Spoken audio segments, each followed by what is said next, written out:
কিন্তু আমি এত কপাল পোড়া, আমি এত কপাল বন্ধ, আবার মসজিদে নামাজ চলতে থাকে আর আমি মসজিদের সামনে দিয়ে হেঁটে হেঁটে যাইতাম, নামাজে শরীক হইতাম না। এই যে বদআমল, দুনিয়াতে নামাজ না পড়ার কারণে আল্লাহ আমার উপরে এত অসন্তুষ্ট হয়েছেন, যার কারণে আল্লাহ আমাকে জাহান্নামী বানিয়ে দিয়েছেন। ক্বালু লাম নাকু মিনাল মুসাল্লিন ওয়া লাম নাকু নুতঈমুল মিসকিন। 2 নম্বরে যে বদআমলটা সেটা হলো দুনিয়াতে মিসকিন যারা, অসহায় মানুষ যারা, তাদেরকে আমি কোনোদিন খাবার খাওয়াইতাম না। অসহায় মানুষের পাশে আমি কোনোদিন কি করতাম না, দাঁড়াইতাম না। তাইলে অসহায় মানুষের পাশে দাঁড়ালে ক্ষতি নাকি লাভ? আওয়াজ দিয়ে বলুন, ক্ষতি নাকি লাভ? কি লাভ? আল্লাহ পাক রব্বুল আলামিন এই আমলের কারণে আমাদেরকে জান্নাতে পৌঁছে দিবে। সুবহানাল্লাহ বলেন। আল্লাহ পাক রব্বুল আলামিন আমাদেরকে বেশি বেশি পরিমাণে মানব সেবা করার তৌফিক দান করুক। সকলেই বলে আমিন। নাকি কেউ আপনার বাড়িতে গিয়ে নক করলে খটখট আওয়াজ করার পরে দরজা নক করে দেবে? কিছু মানুষ আছে আওয়াজ করলে দরজা নক করে দেবে। গাড়িতে যাচ্ছে, একজন অসহায় মানুষ তার কাছে হাত পেতেছে, গাড়ির গ্লাসটা আস্তে করে উঠিয়ে দেয়। এমন মানুষ আছে নাকি? নাই। আমার ভাইয়েরা, আল্লাহর হাবিব মুহাম্মদুর রাসূলুল্লাহ সাল্লাল্লাহু আলাইহি ওয়াসাল্লাম বলেন, যে ব্যক্তি কোনো অসহায় মানুষকে দেখে তার দরজা আটকাইয়ে দেয়, যে ব্যক্তি কোনো অসহায় মানুষ তার কাছে যাওয়ার কারণে বিরক্ত হয়ে দরজা লাগিয়ে দেয়, গাড়ির গ্লাসটা আস্তে করে উঠিয়ে ফেলে, আল্লাহর হাবিব বলেন ওই ব্যক্তিটা যখন মুসিবতে পড়বে, বিপদে পড়বে, আল্লাহ পাক রব্বুল আলামিন তার উপর থেকে আসমানের রহমতের দরজাগুলা বন্ধ করে দিবেন। জোরে বলেন নাউজুবিল্লাহ। এজন্য মানব সেবা করবেন তো ইনশাআল্লাহ। যার যার সামর্থ্য অনুযায়ী অসহায় মানুষের পাশে দাঁড়ানো, এটা নবী আলাইহিস সালাতু ওয়াস সালামের বড় একটা সিফাত। উম্মত হিসেবে এটা আমাদের মধ্যে আনতে হবে কিনা? আওয়াজ দিয়ে বলুন, আনতে হবে কিনা? আল্লাহ পাক তৌফিক দান করুন। সকলেই বলি আমিন।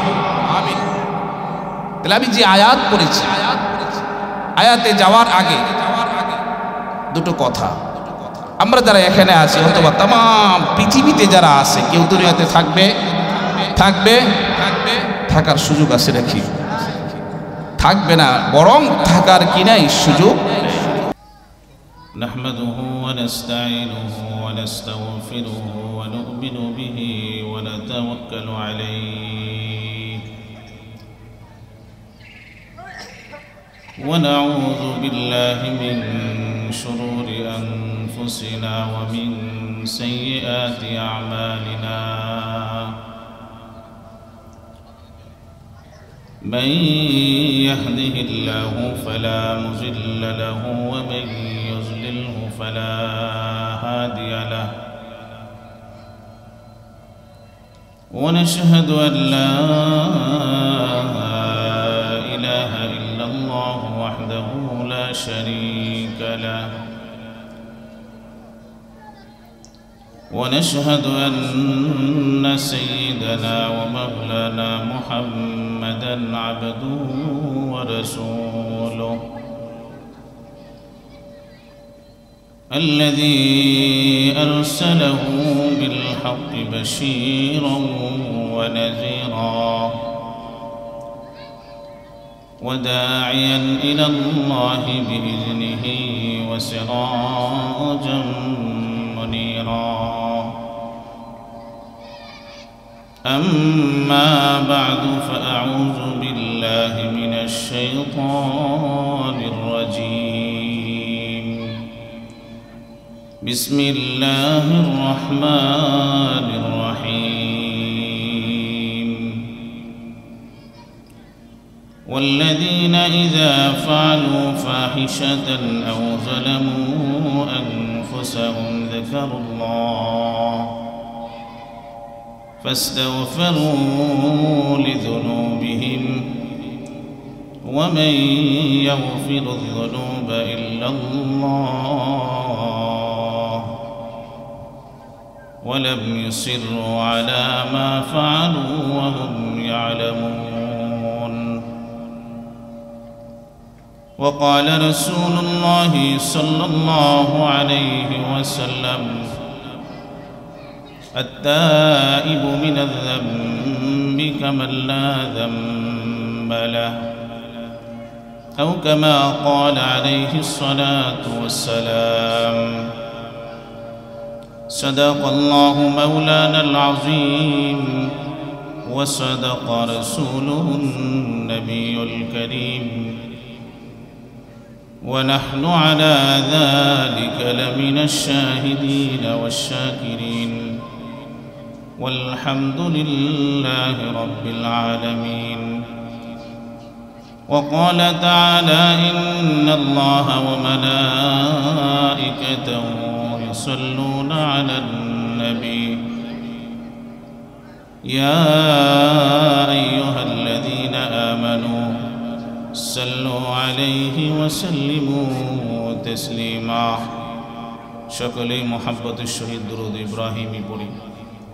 اللهم صل على محمد وعلى آل محمد كما صليت على إبراهيم وعلى آل إبراهيم إنك حميد مجيد. اللهم بارك على محمد وعلى آل محمد كما باركت على إبراهيم وعلى آل إبراهيم إنك حميد مجيد. الحمد لله বৈকলি মানব সেবা ফাউন্ডেশনের উদ্যোগে আয়োজিত প্রথম বাৎসরিক ইসলামী মহাসম্মেলনের শ্রদ্ধাভাজন সভাপতি মুআজ্জাজ মুকাররম হযরত উলামায়ে কেরাম ও আমার সামনে উপবিষ্ট দিনদরদি ভাইয়েরা, পর্দার অন্তরালে অবস্থানরত দিনদরদি মা ও বোনেরা, আল্লাহ পাক রব্বুল আলামিনের দরবারে অসংখ্য অগণিত শুকর যে আল্লাহ আমাদেরকে অত্যন্ত মহাব্বত করে ভালোবেসে অসংখ্য অগণিত মানুষ থেকে যাচাই করে বাছাই করে জান্নাতি এক পরিবেশে আল্লাহ আমাদেরকে আসার তৌফিক দান করেছেন। আমলের নিয়তে আমাকে কিছু কথা বলা এবং আপনাদেরকে শোনার জন্য আল্লাহ তৌফিক দান করেছেন। এজন্য দিল থেকে শুকর আদায় করি, সকলেই পড়ি আলহামদুলিল্লাহ। মাহফিলে মানুষের সংখ্যা কম, বাহিরে মানুষের সংখ্যা বেশি। মাহফিলে মানুষের সংখ্যা কম, বাজারে বেশি কেন?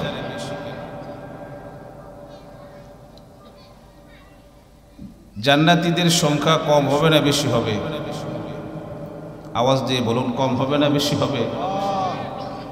এর থেকে আপনি বুঝে নেন জান্নাতীদের সংখ্যা কি হবে? কম হবে।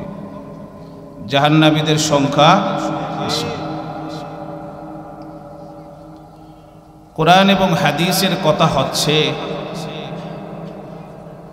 উলামায়ে কেরাম খুব গুরুত্বপূর্ণ কথা বলতেছেন।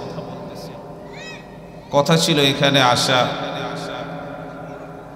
জীবন গড়ার পাথেও নিয়ে এখান থেকে যাওয়া, কিন্তু আগেও যেমন ছিলাম এখনও তাই।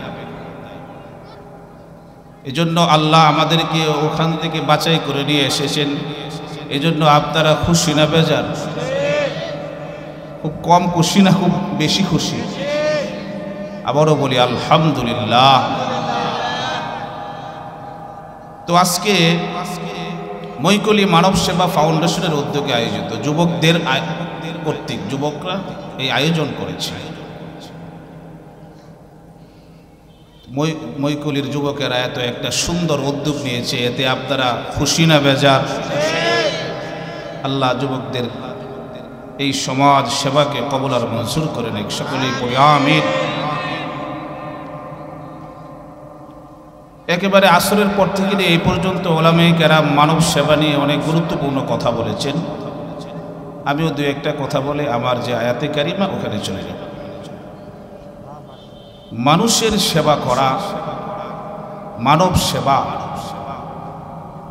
এটা আল্লাহ পাক রব্বুল আলামিন পৃথিবীতে যত নবী রাসূল পাঠিয়েছিলেন এটা সকলেরই গুণ। সুবহানাল্লাহ বলেন। আকায়ে নামদার তাজেদারে মদিনা সৈয়দুল মুরসালিন মুহাম্মদুর রাসূলুল্লাহ সাল্লাল্লাহু আলাইহি ওয়াসাল্লামকে আল্লাহ যতগুলো গুণাবলী দিয়েছিলেন, নবীজির আখলাক, নবীজির সিফাতে কামালিয়া যতগুলো ছিল, তার মধ্য থেকে অন্যতম একটা ছিল মানব সেবা। অন্যতম একটা গুণ কি ছিল বলেন? মানব সেবা। মানুষের প্রয়োজনে এগিয়ে যাওয়া, অসহায় মানুষের পাশে দাঁড়ানো, বিধবা অনাথ এতিমের পাশে দাঁড়ানো।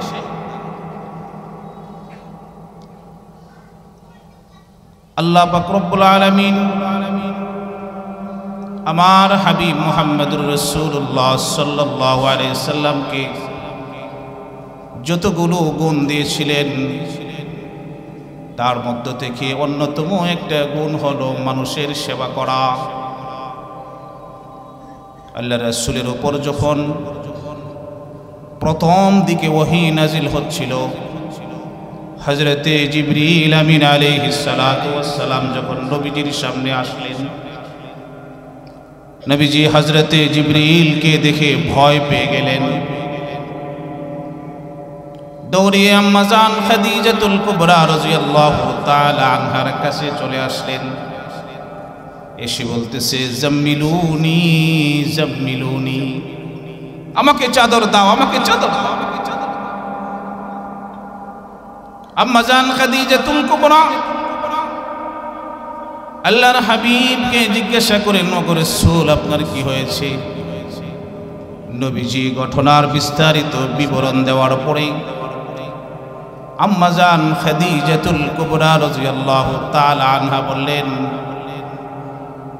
আপনি এমন একজন মহামানব, আপনি তো আত্মীয়তার সম্পর্ক রক্ষা করেন, আর আমরা করি আত্মীয়তার সম্পর্ক চিহ্ন, ঠিক না বেঠিক? নবীজির অন্যতম একটা গুণ ছিল, নবীজি আত্মীয়তার সম্পর্ক রক্ষা করতেন। এমনকি হাদিসের পাকের মধ্যে রাসূল বলেছেন, সিলমান কতআকা ওয়াফু আম্মান যালামাকা ওয়া আহসিন ইলা মান আসাআ ইলাইক। আল্লাহর হাবিব বলেছেন, যে তোমার সাথে সম্পর্ক ছিন্ন করে দেয়, সিলমান কতআকা, যে তোমার সাথে সম্পর্ক ছিন্ন করে তুমি তার সাথে সম্পর্কের জোড়া লাগাও। ওয়াফু আম্মান যালামাকা, যে তোমার উপর জুলুম করে তাকে তুমি ক্ষমা করে দাও, এবং যে তোমার সাথে খারাপ আচরণ করে তুমি তার সাথে ভালো আচরণ করো। আম্মা জান খাদিজাতুল কুবরা রাদিয়াল্লাহু তাআলা আনহা নবীজিকে সান্ত্বনা দিচ্ছেন, ওগো রাসূল, ওগো আমার প্রাণের স্বামী, আপনি তো এমন একজন মানুষ, আপনি তো আত্মীয়তার সম্পর্ক রক্ষা করে চলেন। ওয়া তাহমিলুল কাল্লা, আপনি তো এতিম অসহায় বিধবাদের বোঝা বহন করেন। সমাজে যারা এতিম অনাথ অসহায় মানুষ, আপনি তাদের প্রয়োজনে এগিয়ে যান। বিধবা নারীদের বোঝাকে আপনি কাঁধে নেন।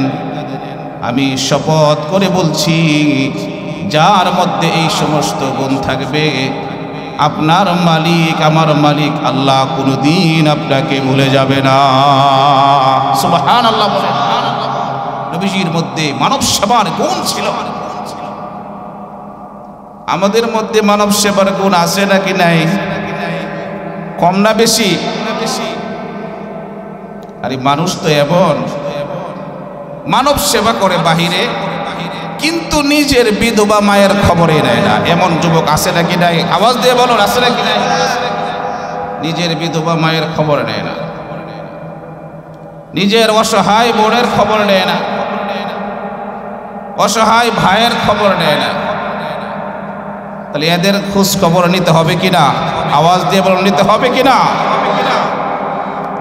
তাহলে খেদমতে খালক, সৃষ্টির সেবা করা, এই গুণটা মুহাম্মদুর রাসূলুল্লাহ সাল্লাল্লাহু আলাইহি ওয়াসাল্লামের মধ্যে ছিল। তার উম্মত হিসেবে আমাদের মধ্যেও আনতে হবে। জান্নাতীরা যখন জান্নাতে চলে যাবে, জান্নাতে গিয়ে জান্নাতীরা পরস্পরে একে অপরকে জিজ্ঞাসা করবে, ফি জান্নাতি ইয়াতাসাআলুন। জান্নাতীরা একে অপরকে জিজ্ঞাসা করবে, মা সালাকাকুম ফি সাকার। ও জাহান্নামের অধিবাসীরা, তোমাদের কোন জিনিসের কারণে আজকে তোমরা জাহান্নামী হয়েছ? দুনিয়াতে আমরা তো পরস্পরে একে অপরের বন্ধু ছিলাম, পাশাপাশি একই দোকানে প্রতিটা সময়ে নির্দিষ্ট সময়ে বসে বসে চা পান করতাম, সকাল বেলায় একসাথে হাঁটতাম, বিকাল বেলায় একসাথে গল্পগুজব করতাম। কিন্তু আজকে আল্লাহ আমাকে জান্নাতে দিয়েছে। আল্লাহ কোন জিনিসে তোমাকে জাহান্নামে দিয়েছে? কোন আমলের কারণে, কোন বদ আমলের কারণে আল্লাহ তোমাকে জাহান্নামী বানিয়েছে? আজকে আমাদেরকে বলো।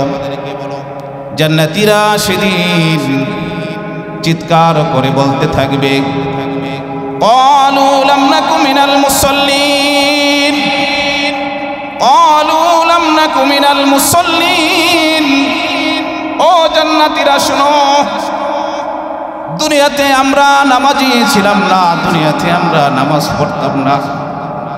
মসজিদের মিনার থেকে মুয়াজ্জিন সাহেব দৈনিক 5 বার হাইয়া আলাস সালাহ হাইয়া আলাল ফালাহ বলে আমাদেরকে নামাজের দিকে আহ্বান করত, কল্যাণের দিকে আহ্বান করত, কিন্তু আমি মসজিদে যাইতাম না। আমাদের বন্ধু বান্ধবরা নামাজের সময় হলে মসজিদে যাইত, কিন্তু আমি এত কপাল পোড়া, আমি এত কপাল বন্ধ, আবার মসজিদে নামাজ চলতে থাকে আর আমি মসজিদের সামনে দিয়ে হেঁটে হেঁটে যাইতাম, নামাজে শরীক হইতাম না। এই যে বদআমল, দুনিয়াতে নামাজ না পড়ার কারণে আল্লাহ আমার উপরে এত অসন্তুষ্ট হয়েছেন, যার কারণে আল্লাহ আমাকে জাহান্নামী বানিয়ে দিয়েছেন। ক্বালু লাম নাকু মিনাল মুসাল্লিন ওয়া লাম নাকু নুতঈমুল মিসকিন। 2 নম্বরে যে বদআমলটা, সেটা হলো দুনিয়াতে মিসকিন যারা, অসহায় মানুষ যারা, তাদেরকে আমি কোনোদিন খাবার খাওয়াইতাম না। অসহায় মানুষের পাশে আমি কোনোদিন কি করতাম না? দাঁড়াইতাম না। তাইলে অসহায় মানুষের পাশে দাঁড়ালে ক্ষতি নাকি লাভ? আওয়াজ দিয়ে বলুন, ক্ষতি নাকি লাভ? কি লাভ? আল্লাহ পাক রব্বুল আলামিন এই আমলের কারণে আমাদেরকে জান্নাতে পৌঁছে দিবে। সুবহানাল্লাহ বলেন। আল্লাহ পাক রব্বুল আলামিন আমাদেরকে বেশি বেশি পরিমাণে মানব সেবা করার তৌফিক দান করুক। সকলেই বলে আমিন। নাকি কেউ আপনার বাড়িতে গিয়ে নক করলে খটখট আওয়াজ করার পরে দরজা নক করে দেবে? কিছু মানুষ আছে আওয়াজ করলে দরজা নক করে দেবে। গাড়িতে যাচ্ছে, একজন অসহায় মানুষ তার কাছে হাত পেতেছে, গাড়ির গ্লাসটা আস্তে করে উঠিয়ে দেয়। এমন মানুষ আছে নাকি? নাই। আমার ভাইয়েরা, আল্লাহর হাবিব মুহাম্মদুর রাসূলুল্লাহ সাল্লাল্লাহু আলাইহি ওয়াসাল্লাম বলেন, যে ব্যক্তি কোনো অসহায় মানুষকে দেখে তার দরজা আটকায়ে দেয়, যে ব্যক্তি কোনো অসহায় মানুষ তার কাছে যাওয়ার কারণে বিরক্ত হয়ে দরজা লাগিয়ে দেয়, গাড়ির গ্লাসটা আস্তে করে উঠিয়ে ফেলে, আল্লাহর হাবিব বলেন ওই ব্যক্তিটা যখন মুসিবতে পড়বে, বিপদে পড়বে, আল্লাহ পাক রব্বুল আলামিন তার উপর থেকে আসমানের রহমতের দরজাগুলা বন্ধ করে দিবেন। জোরে বলেন নাউজুবিল্লাহ। এজন্য মানব সেবা করবেন তো ইনশাআল্লাহ, যার যার সামর্থ্য অনুযায়ী অসহায় মানুষের পাশে দাঁড়ানো, এটা নবী আলাইহিস সালাতু ওয়াস সালামের বড় একটা সিফাত। উম্মত হিসেবে এটা আমাদের মধ্যে আনতে হবে কিনা? আওয়াজ দিয়ে বলে আনতে হবে কিনা? আল্লাহ পাক তৌফিক দান করুন, সকলেই বলি আমিন। তাহলে আমি যে আয়াত পড়েছি, আয়াতে যাওয়ার আগে দুটো কথা। আমরা যারা এখানে আছি অথবা তাম পৃথিবীতে যারা আছে, কেউ দুনিয়াতে থাকবে থাকার সুযোগ আছে নাকি? থাকবে না, বরং থাকার কি নাই সুযোগ।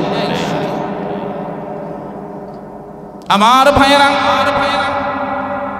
আল্লাহ পাক রব্বুল আলামিন কোরআনে হাকীমের মধ্যে বলেন, কুল্লু নাফসিন যায়িকাতুল মাউত ওয়া ইন্নামা তুওয়াফাউনা উজুরাকুম ইয়াওমাল কিয়ামাহ ফামান যুহজিহা আনিন নারি ওয়া উদখিলাল জান্নাতা ফাকাদ ফাজ ওয়া মাল হায়াতুদ দুনিয়া ইল্লা মাতাউল গুরুর। আল্লাহ পাক রব্বুল আলামিন বলেন, প্রতিটা প্রাণীকে মৃত্যুর স্বাদ আস্বাদন করতে হবে, প্রতিটা প্রাণীকেই মৃত্যুবরণ করতে হবে। আমাকে, আপনাকে এবং এখানে যারা আছে অথবা এই এলাকাতে যারা আছে, তাম পৃথিবীতে যারা আছে, সবাইকে একদিন না একদিন এই দুনিয়া ছেড়ে চলে যেতে হবে। কেউ কোনোদিন দুনিয়াতে থাকতে পারবে না, থাকার সুযোগও নাই। আল্লাহ বলেন, ওয়া ইন্নামা তুওয়াফাউনা উজুরাকুম ইয়াওমাল কিয়ামাহ, আর কিয়ামতের দিন আল্লাহ পাক রব্বুল আলামিন তোমাদের আমলের জাযা, প্রতিদান আল্লাহ তোমাদেরকে পরিপূর্ণরূপে দান করবে। দুনিয়াতে কেউ যদি সামান্য পরিমাণ, একেবারে অনুপরিমাণ যদি আমল করে, ফামান ইয়ামাল মিসকালা যাররাতিন খায়রান ইয়ারাহ ওয়া মান ইয়ামাল মিসকালা যাররাতিন শাররান ইয়ারাহ। দুনিয়াতে কেউ যদি একেবারে অনুপরিমাণ, সামান্য পরিমাণ নেক আমল করে, হাসরের ময়দানে সেই নেক আমলটা সেদিন দেখতে পাবে। আবার যদি কেউ অনুপরিমাণ বদ আমল করে, ওই বদ আমলও সেদিন দেখতে পাবে। আল্লাহ পাক রব্বুল আলামিন বলেন, ফামান যুহজিহা আনিন নার ওয়া উদখিলাল জান্নাতা ফাকাদ ফাজ। যাকে জাহান্নাম থেকে দূরে সরিয়ে রাখা হলো, যাকে জাহান্নাম থেকে মুক্তি দেওয়া হলো, আল্লাহ পাক রব্বুল আলামিন বলেন ওই ব্যক্তিটাই হলো সফল। আরে দুনিয়াতে অনেক সম্পদের মালিক হয়ে যাওয়াটা সফলতা নয়, দুনিয়াতে ক্ষমতার মালিক হয়ে যাওয়াটা, ক্ষমতা অর্থবিত্তের মালিক হয়ে যাওয়াটা সফলতা নয়, বরং সফলতা হলো, প্রকৃত সফলতা হলো যেই ব্যক্তি জাহান্নাম থেকে মুক্তি পেল এবং জান্নাতে প্রবেশ করলো, ওই ব্যক্তিটাই হলো সফল। দুনিয়াতে অর্থ সম্পদের মালিক হয়ে যাওয়াটা এটা কি নয়? সফলতা নয়। এটা কি নয়? সফলতা নয়, বরং আখিরাতে যেই ব্যক্তি জাহান্নাম থেকে মুক্তি পাবে, জান্নাতে প্রবেশ করবে, ওই ব্যক্তিটাই হলো কি? সফল। তাহলে ওই সফল আমরা চাই কি না? আর একটু আসতে বলেন, ওই সফলতা আমরা চাই কি না? জান্নাতে আমরা যেতে চাই কি না? কে কে যেতে চাই? আল্লাহ পাক তৌফিক দান করুক, সকলেই বলি আমিন। তাহলে দুনিয়াতে আমরা যারা আছি, কেউ এই কথা বলতে পারবে না যে আমার জিন্দেগিতে কোনো গুনাহ নাই। এই কথা কেউ বলতে পারবে? বুকে হাত দিয়ে বলতে পারবে যে আমার জীবনে কোনো গুনাহ নাই? কেউ বলতে পারবে এটা? সবার জীবনেই গুনাহ আছে। এই গুনাহ নিয়ে আল্লাহর সামনে দাঁড়াতে চান না গুনাহমুক্ত হয়ে?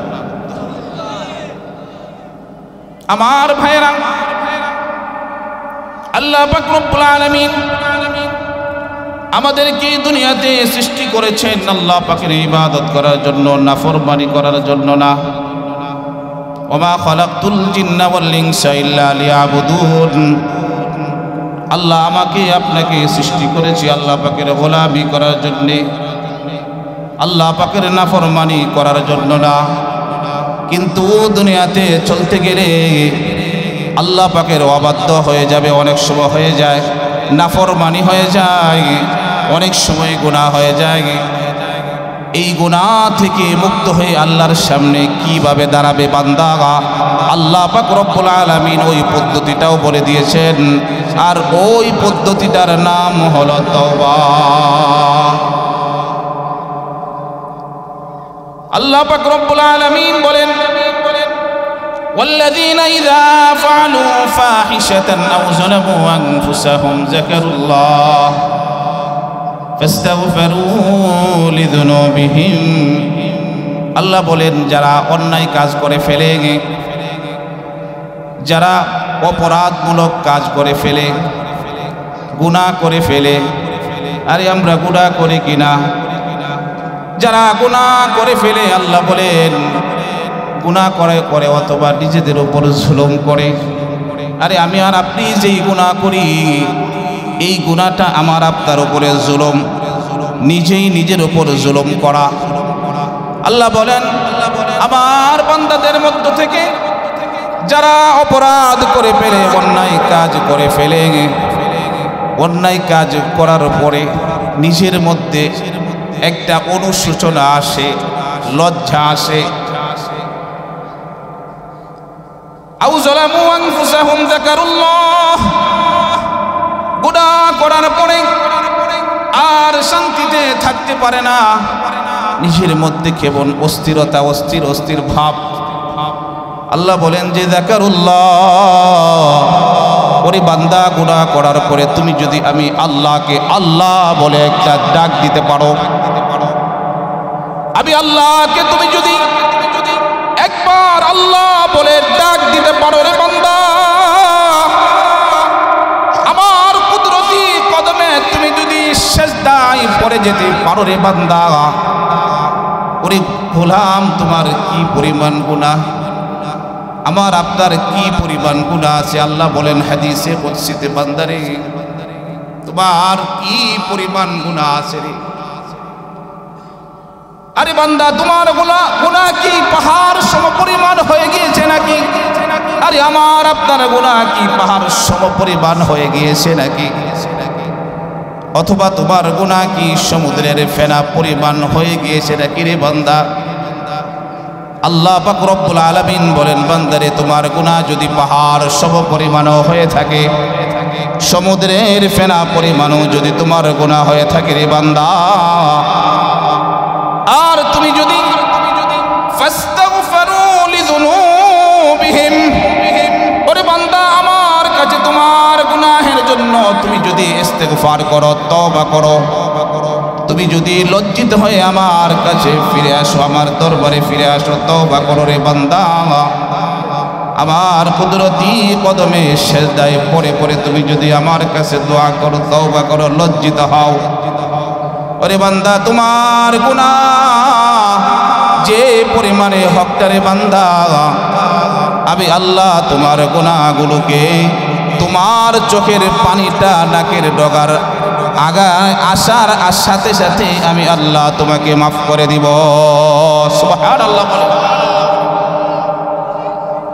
আল্লাহ পাক রব্বুল আলামিন বলেন, বান্দারে তোমার কি পরিমাণ গুনাহ হয়েছে, তোমার গুনাহ থেকে আমার রহমত অনেক বড়।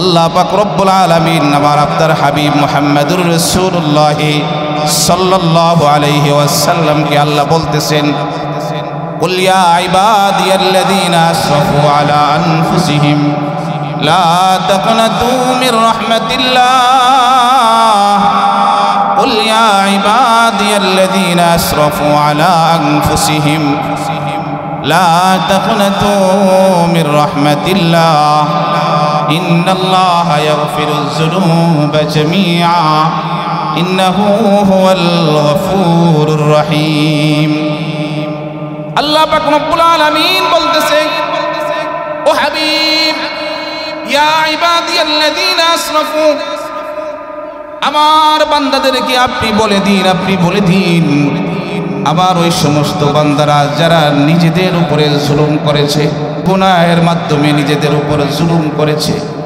অন্যায় করে ফেলেছে সুদ খেয়ে ফেলেছে ঘুষ খেয়ে ফেলেছে জিনা বেবিচারে লিপ্ত হয়ে গিয়েছে পরনারীর দিকে তাকিয়েছে যত গুনাহ আমার বান্দা করুক না কেন যত গুনাহ আমার বান্দাই করুক না কেন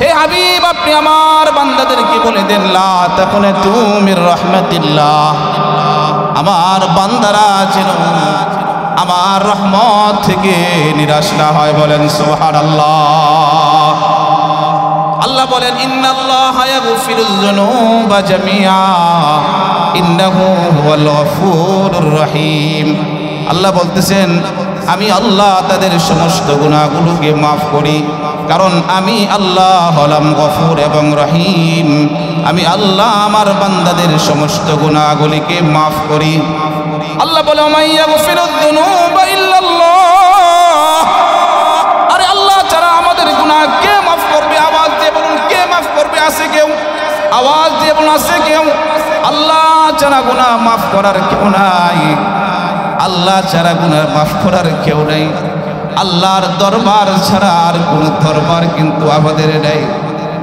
আল্লাহর দরবার থেকে আল্লাহর রহমত থেকে আল্লাহ যদি কোনো বান্দাকে তাড়িয়ে দেয় ওই বান্দার জাহান্নামে যাওয়া ছাড়া কোনো উপায় নাই আরে দুনিয়ার মানুষের কাছে একবার গেলে কিছু দেয় না আওয়াজ দিয়ে বলুন দেয় না একবার গেলে কিছু দেয় আবার গেলে একটু রাগ হয় বিরক্ত হয় কিছু দেয় তৃতীয়বার গেলে আর দেয় না বলে কয়েকদিন পর পর বারবার কেন আসো বলে কিনা আমার মালিক হলেন এমন মালিক আরে আমার আল্লাহ হলেন এমন আল্লাহ আল্লাহর কাছে না চাইলে আল্লাহ রাগ হয় সুবহানাল্লাহ বলেন আল্লাহর কাছে না চাইলে আল্লাহ রাগ হয় जो न मांगे उससे तू बेजार है जो न मांगे उससे तू बेजार है আল্লাহ তো এমন মালিক যিনি আমাকে আপনাকে ক্ষমা করার জন্য তৈরি সুবহানাল্লাহ বলেন আল্লাহর কাছে ক্ষমা চাইতে দেরি হবে আল্লাহ আমাকে আপনাকে মাফ করতে দেরি হবে না এজন্য আমরা গুনাহের জন্য আল্লাহর কাছে তওবা করতে রাজি আছি তো আওয়াজ দিয়ে বলুন রাজি আছি তো ইনশাআল্লাহ সবাই বলি ইনশাআল্লাহ কারণ গুনাহ মাখা চেহারা নিয়ে আল্লাহর সামনে দাঁড়ালে লজ্জিত হবে না লজ্জিত হওয়া লাগবে দুনিয়াতে অপরাধ করলে সমাজের মানুষের সামনে যখন বিচার করা হয় মানুষ লজ্জিত হয় কিনা আরে কথা বলে লজ্জিত হয় কিনা হাসরের মাঠে সারা দুনিয়ার মানুষের সামনে যখন আমার আপনার গুনাহগুলোকে প্রকাশ করে দেওয়া হবে সেদিন কি পরিমাণ লজ্জিত হওয়া লাগবে আজকে তো আমরা গুনাহ করি আমাদের লজ্জা আছে কথা বলেন লজ্জা আছে আমাদের প্রকাশ্যে গুনাহ করি কোনো মাঝ বিচার নাই কোনো লজ্জা আমাদের নাই প্রকাশ্যে ওপেনলি জোয়া খেলি জোয়ার ব্যবস্থা করে দিই সুদ খাই সুদের ব্যবস্থা করে দিই নেশা কারবার ওপেনলি চলতে থাকে এগুলা কি গুনাহ না সওয়াবের কাজ আর এই গুনাহ না সওয়াবের কাজ এই সমস্ত গুনাহ নিয়ে আল্লাহর সামনে দাঁড়াবেন আল্লাহর সামনে দাঁড়ালে জাহান্নাম ছাড়া উপায় আছে যারা গুনাহ করেছি যেই গুনাহ হোক আমাদের গুনাহের কথা এমন অনেক গুনাহ আছে যে গুনাহ যে অপরাধের কথা দুনিয়ার মানুষ জানে এমন গুনাহ করে থাকি যেই গুনাহের কথাটা আমার আপনার স্ত্রীও জানে না স্ত্রী থেকেও গোপন এই সমস্ত গুনাহের খবর রাখে কে আল্লাহ আল্লাহর সামনে কোনো কিছুই গোপন করা যাবে না সাহাবাই কেরাম যেইভাবে আল্লাহর কাছে তওবা করেছে, ঠিক আমাদেরকেও ওইভাবে তওবা করতে হবে। আমার ভাইরা, আল্লাহ রাসূলের একজন সাহাবী হযরতে মাইজে আসলামী রাদিয়াল্লাহু তাআলা আনহু নবীজির কাছে এসে বলতেছে, ওগো হাবিব, ইন্নী কদ জানাইতু, ওগো আল্লাহর হাবিব, আমি তো বেবিচার করে ফেলেছি, নাউযুবিল্লাহ। আরে সাহাবাই কেরাম, নবীরা হচ্ছেন মাসুম, সাহাবাই কেরাম হলেন মাহফুজ। সাহাবাই কেরাম থেকেও গুনাহ হয়েছে, কিন্তু এই গুনাহগুলোকে গুনাহ করার পরে এমন তওবা করেছেন যেই তওবাটা কিয়ামত পর্যন্ত আমার আপনার জন্য উপদেশ। ঠিক হযরতে মাইজে আসলামী আল্লাহর হাবিবের কাছে এসে বলতেছে, ওগো রাসূল, ইন্নী কদ জানাইতু, আমি তো জিনা করে ফেলেছি। আমাদের সমাজেও জিনা হয়ে যায় কিনা, বলে কিনা মানুষ। সাহাবী হযরতে মাইজে আসলামী নবীজির কাছে এসে বলতেছে, ওগো রাসূল, আমি তো জিনা করে ফেলেছি, আমাকে শাস্তি দিন। কারণ আমি আমার এই জিনাহের কালিমা, জিনার কালিমা মাখা চেহারা নিয়ে আমি মালিকের সামনে দাঁড়াইতে পারবো না। আখিরাতের ভয় আমার মধ্যে কাজ করছে। আমি যদি এই বেবিচারের গুনাহের কালিমা মাখা চেহারা নিয়ে যদি আমি মালিকের সামনে দাঁড়াই, আল্লাহ আমাকে মাফ করবে না। ওগো রাসূল, দুনিয়াতে আমাকে শাস্তি দিয়ে আমাকে পবিত্র করে দিন। এই কথা বলার পর নবীজি চেহারাটাকে ঘুরিয়ে নিলেন। আবার উনি ওই পাশ দিয়ে এসে আবার বলতেছি, ইন্নী কদ জানাইতু। আবার নবীজি চেহারাটাকে এইদিকে ঘুরিয়ে নিলেন, এই পাশে এসে আবার বলতেছি, ইন্নী কদ জানাইতু। নবীজি সাহাবাদেরকে বললেন, যাও তোমরা তদন্ত করে দেখো তার কথা ঠিক কিনা, আসলেই ঠিক। জিনাহের শাস্তি হচ্ছে কোমর পর্যন্ত বাটির মধ্যে গেঁথে পাথর মেরে হত্যা করা। জানেন কিনা আপনারা? জানেন কিনা আপনারা? কোরআনের বিধান, কার বিধান? আল্লাহর বিধান। এই বিধান যদি দেশে কায়েম থাকতো, কোনো একটা জিনাখোর, কোনো একজন ধর্ষক, কোনো একজন মা বোনের দিকে চোখ তুলে থাকাবার সাহস পেত না। আল্লাহর আইন সারা জমিনে কিন্তু শান্তি আসবে। আল্লাহর আইন সারা জমিনে শান্তি আসবে। একজন ধর্ষককে যদি চৌরাস্তার বলে দাঁড় করিয়ে দিয়ে তার ধর্ষকে জিনার শাস্তি যদি তার উপর প্রয়োগ করা হয়, সারা এলাকার মানুষ সতর্ক হবে কিনা? এই প্রিজিং করার সাহস পাবে কিনা? মেসেঞ্জারে মেসেজ দেওয়ার সাহস পাবে কিনা? এই মুহূর্তে হোয়াটসঅ্যাপে কল দেওয়ার সাহস পাবে? আমার ভাইয়েরা, নবীজি সাহাবাদেরকে বললেন, যাও যাও তদন্ত করে দেখো আমার মায়ের সত্য কথা বলতেছি কিনা, তোমরা তদন্ত করে দেখো। সাহাবায়ে কেরাম তদন্ত করলেন, বাস্তবেই ঠিক আছে। নবীজি হযরতে মায়েজ ইবনে মালিক আনসারী রাদিয়াল্লাহু তাআলা আনহুকে কবর পর্যন্ত মাটির মধ্যে গর্ত করে গেঁথে দিলেন। সাহাবাদেরকে বললেন, তোমরা পাথর মারো, তারেক পাথর মারো। সাহাবায়ে কেরাম পাথর মারতেছে। একজন সাহাবী তাকে পাথর মেরেছে। পাথরের আঘাতে শরীর থেকে ফিনকি দিয়ে রক্ত দিয়ে ওই সাহাবীর গায়ে যখন পড়েছে, সাহাবী বিরক্ত হয়ে বলতেছে, আর একজন নাফরমানের রক্ত আমার গায়ে লেগেছে, একটু বিরক্তি ভাব নিয়ে এসেছে। এই সংবাদ যখন রাসূলুল্লাহ সাল্লাল্লাহু আলাইহি ওয়াসাল্লামের কাছে গেল, নবীজি বলতেছে, ও আমার সাহাবারা, শোনো শোনো, আজকে আমার মায়ের যে তওবা করেছে, সে জিনা করেছিল, দুনিয়ার কেউ জানতো না, আমি রাসূলও জানতাম না, কিন্তু সে নিজেকে আল্লাহর আইনের কাছে সুপর্দ করে দিয়েছে। তার তওবাটা আল্লাহ পাক রব্বুল আলামিন এত কবুল করেছে, তার তওবাকে আল্লাহ এত পছন্দ করেছে, তার তওবাটাকে যদি সারা জমিনের মানুষকে বন্টন করে দেওয়া হতো, সারা দুনিয়ার মানুষের নাজাতের জন্য যথেষ্ট হয়ে যেত। সুবহানাল্লাহ। এই ছিল সাহাবায়ে কেরামের তওবা। আজকে আমাদেরও তওবা লাগবে কিনা? আমাদের হায়াতটা কতটুকু? অল্প সময় না, বেশি দিন, 60-70 বছর এই হায়াত। অল্প সময় হায়াতকে ব্যয় করে আমাকে আপনাকে আখিরাত কামাই করতে হবে। সাহাবায়ে কেরামের হালত ছিল এমন হয়েছে, দুনিয়া থাকতেই জান্নাত কিনে নিয়েছে, দুনিয়া থাকতেই আমলের বিনিময়ে জান্নাত কিনে নিয়েছে। সুবহানাল্লাহ।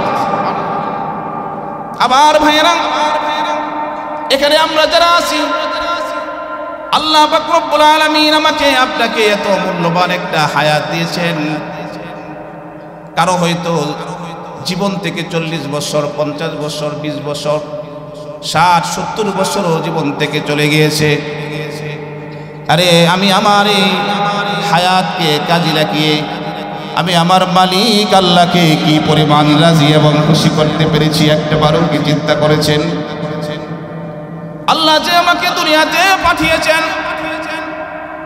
আমি আমার এই হায়াতকে কাজে লাগিয়ে আমার মালিক আল্লাহকে আমি কি পরিমাণ রাজি খুশি করতে পেরেছি।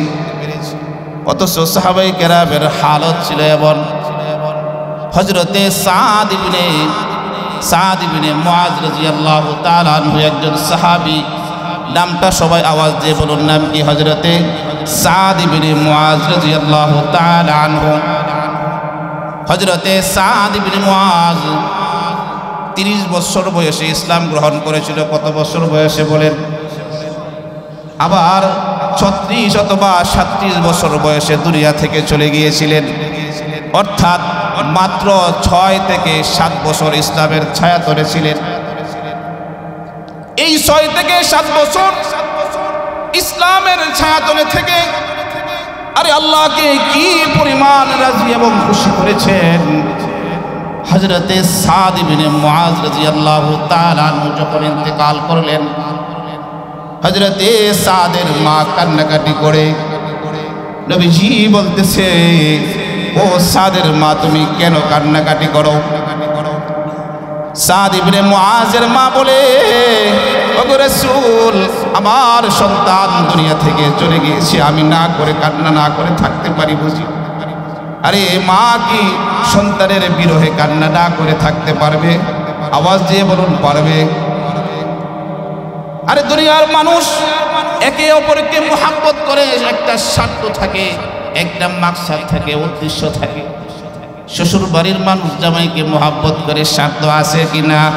আওয়াজ দিয়ে আছে কিনা?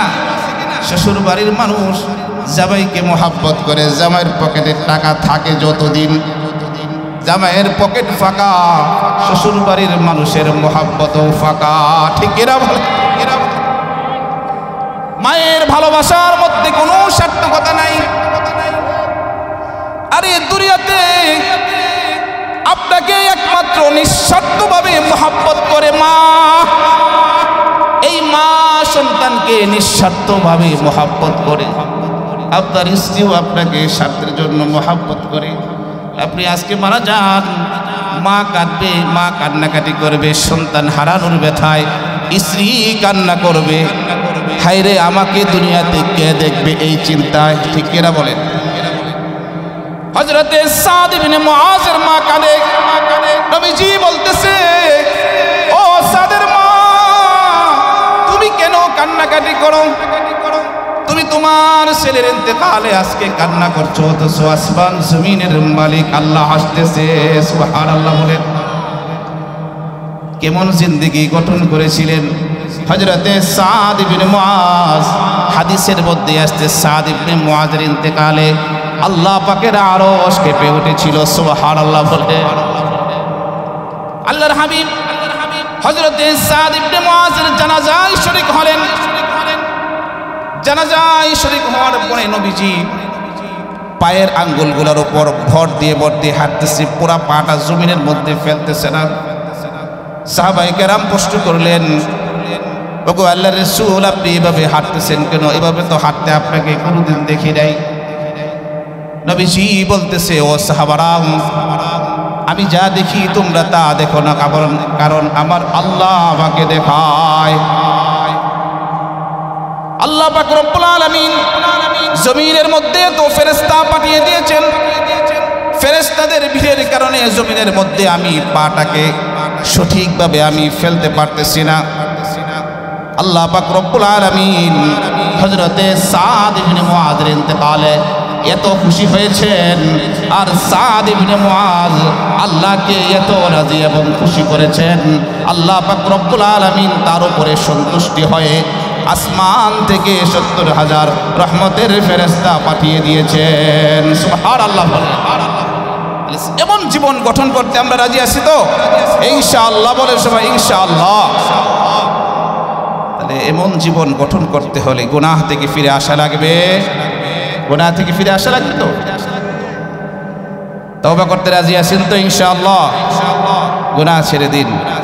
দেখেন আল্লাহ পাক রব্বুল আলামিন আপনার জিন্দেগিকে পরিবর্তন করে দিবে। আল্লাহ পাকের রহমত আপনার উপরে থাকবে, ফ্যামিলিতে থাকবে, কামাই রুজিতে বরকত হবে, চাকরি বাকরি হায়াতে সব কিছুতে বরকত হবে। এক একটা গুনাহ জাহান্নামে যাওয়ার কারণ, এক একটা গুনাহ ছিল আগুন। গুনাহ কি বলেন? আগুন। এজন্য তওবা আমরা করব তো? তওবা করার শর্ত হলো গুনাহ থেকে ফিরে আসা। গুনাহ থেকে, সংক্ষেপে বলছি, গুনাহ থেকে ফিরে আসা, জিন্দেগিতে গুনাহ না করার দৃঢ় প্রতিজ্ঞা করা।